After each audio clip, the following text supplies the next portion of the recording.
We know that sleep, like food and water, is critical to our survival. If we sleep a few hours, we can face a series of health problems, more or less serious.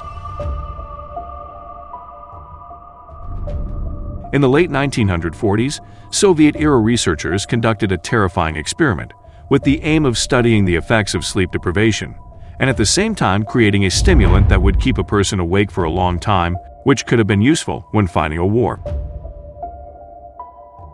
The brutal experiment consisted in locking 5 people in a secret room and keeping them awake for 15 days with a particular stimulating gas which inhibits sleep. The test subjects were political prisoners, believed to be enemies of the state during World War II. They were chosen with the false promise that if they underwent this experiment, then they would gain their freedom. They were kept in a sealed environment to monitor oxygen levels, so the gas doesn't kill them as it is toxic at high concentrations. The room was equipped with cameras, microphones, and a few glass portholes, which barely allowed a shadow to be seen. There were books and, ironically, the beds, no sheets by the way, but also water, toilets, and enough dried food to allow all 5 people to survive for more than a month. What happened during the test? The first 5 days things seemed to go well enough, and the researchers are very satisfied. Their conversations among the prisoners were monitored, and around the 4th day, they began to discuss the war and those atrocious images that had remained imprinted in their minds. On the 5th day, the situation begins to worsen, and the 5 prisoners begin to show signs of paranoia and psychosis.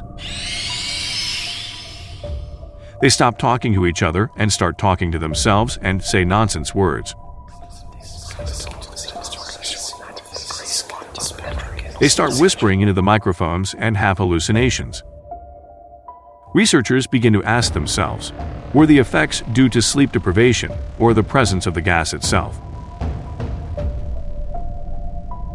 On the 9th day, one of them started screaming, running up and down the room, but he was only hissing, probably because he had torn his vocal cords.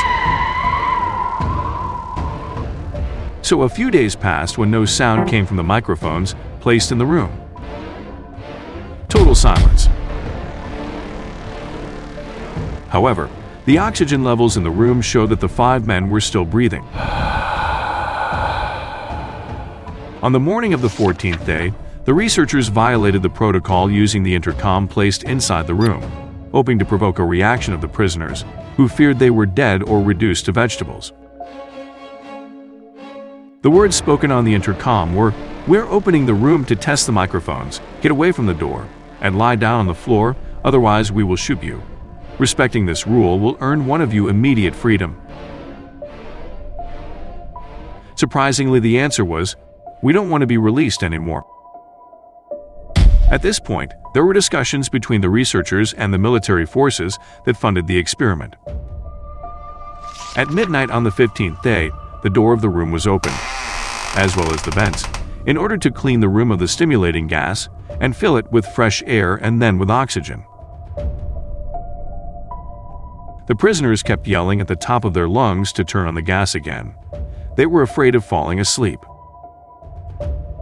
In the room, it was discovered that one of the 5 subjects had died. The researchers noted obvious wounds on the bodies of the 4 survivors.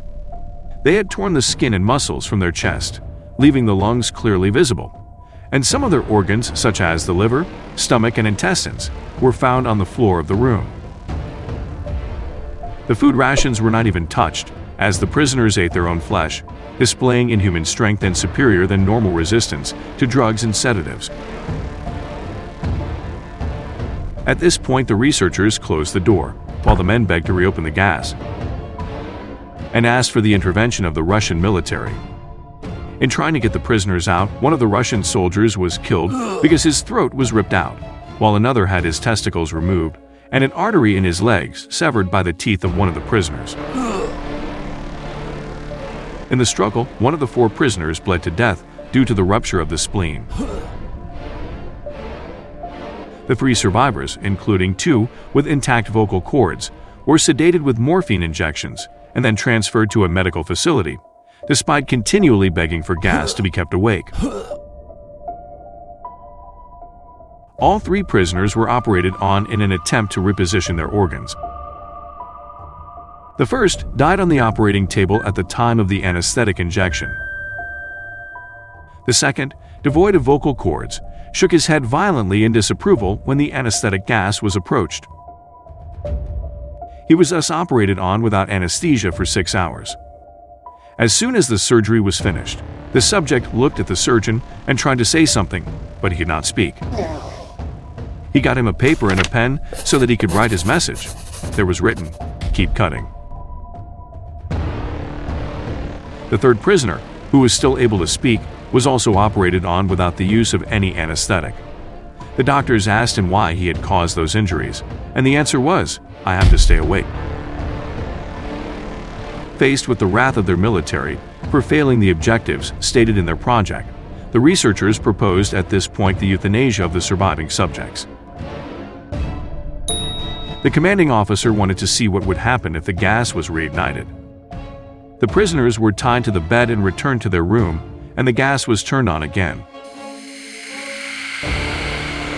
They were tied with straps and connected to an EEG, which showed normal brain waves most of the time, but then suddenly plummeted, as in the case of brain death. The brain died for a few moments and then returned to life soon after, until the brain activity of the mute prisoner ceased completely, thus death ensues. The commander gave the order to seal the chambers, even though there were still 3 scientists inside.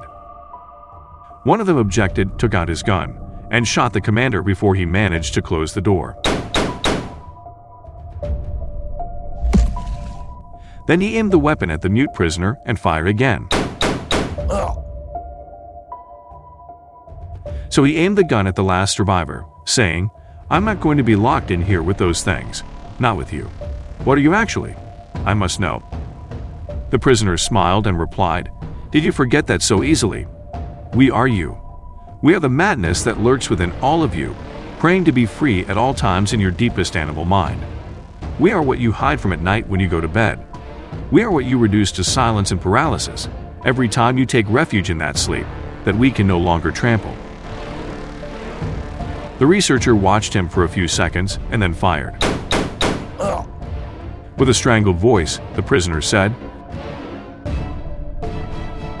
"Those monsters released from prisoners were nothing more than the sick and demonic part of the human being that can only be controlled when one sleeps, but which in the absence of sleep can be unleashed in all its violence." The Russian sleep experiment belongs to what is called creepypasta, which is a kind of horror-themed folktale that has spread on the internet.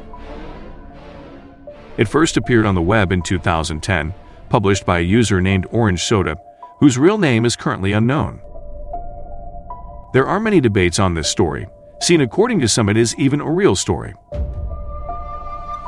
What is certain is that sleep deprivation does not involve these effects, like self-cannibalism, and that this story cannot be true for several reasons. The first of all is that if you tear your skin and organs, you will bleed to death within a few minutes.